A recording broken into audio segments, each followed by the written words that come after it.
The court has given orders, and this is good news to all private vehicle owners. Nimewaletea habari njema kutoka mahakama ambayo imepeana taarifa nzuri kwa wamiliki wote wa magari yanayoitwa kwamba private vehicles, private cars, magari ya kibinafsi. Kumbuka, the government had announced that it had intentions to do mandatory inspection to all motor vehicles, including those privately owned. And the inspection was to take at least 2,000 shillings per motor vehicle.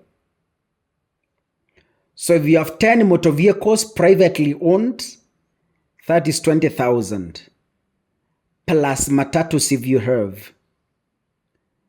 This was meant to frustrate those who own private vehicles, because the order was saying that only those vehicles that are 4 years old from the date of manufacture should be inspected, and the rest might not be cleared as fit to operate on the Kenyan roads. Today, there has been a reprieve and good news, because the High Court in Kiambu has issued conservatory orders suspending the mandatory annual inspection for private vehicles. This order has been issued by Justice Francia Nyungu Kiambia, and the order temporarily suspends or blocks the implementation of the newly gazetted Traffic Motor Vehicle Inspection Rules 2026. The rules was scheduled to take effect nationwide on July 1st, 2026.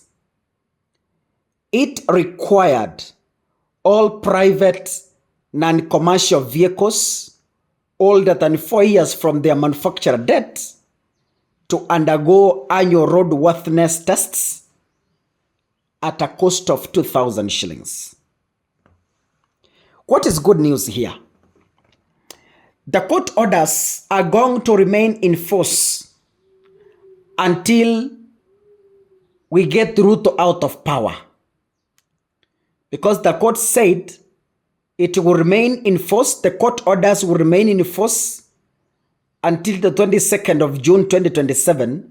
Najua hiyo they won't remember, because at that time we will be at the climax of the 2027 campaigns. So I don't think if they will even remember. But again, this is good news to the people of the Republic of Kenya. The courts have finally won against William Ruto, a rogue regime that is taxing Kenyans from all areas. Right? Now, the court decision follows multiple agent petitions that were filed by the Law Society of Kenya. We had the rights lobby groups, we had Sharia Mtaani, human rights defenders, and they were arguing that, number one, there was lack of public participation. The National Transport and Safety Authority unilaterally gazetted the rules on June 24th, 2026, they said it bypassed the mandatory constitutional requirements for meaningful public involvement, that is Article 10. Number 2, they argued of financial burden. Petitioners argued the rule serves more as a revenue generation scheme than a genuine road safety measure, imposing a sudden financial strain on millions of motorists.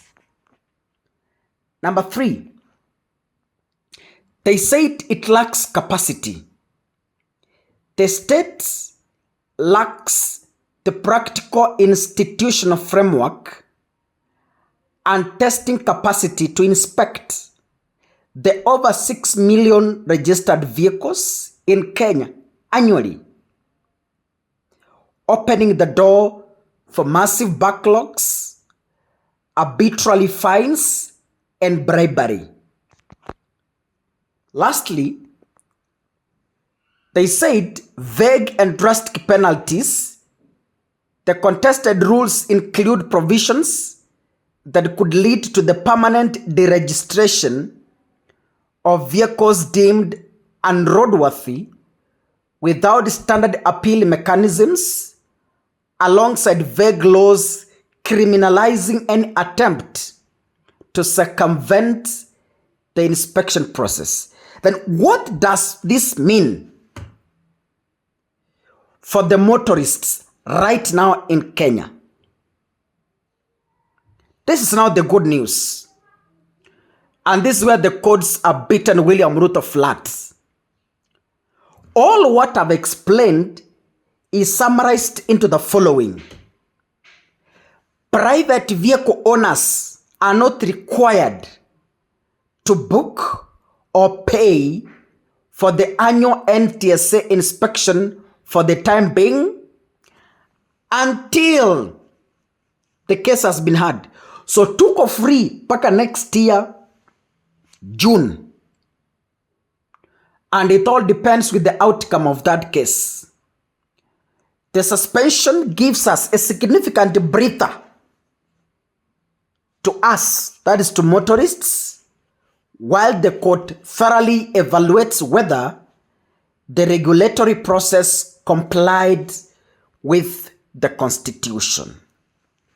Now, motorists, wale wako na magari private, you can now breathe in, breathe out. Breathe in, breathe out. We are finally free from the jaws of the rogue government that wants money from each and every corner without tangible development. God bless you. See you on the next episode. Asanteni sana.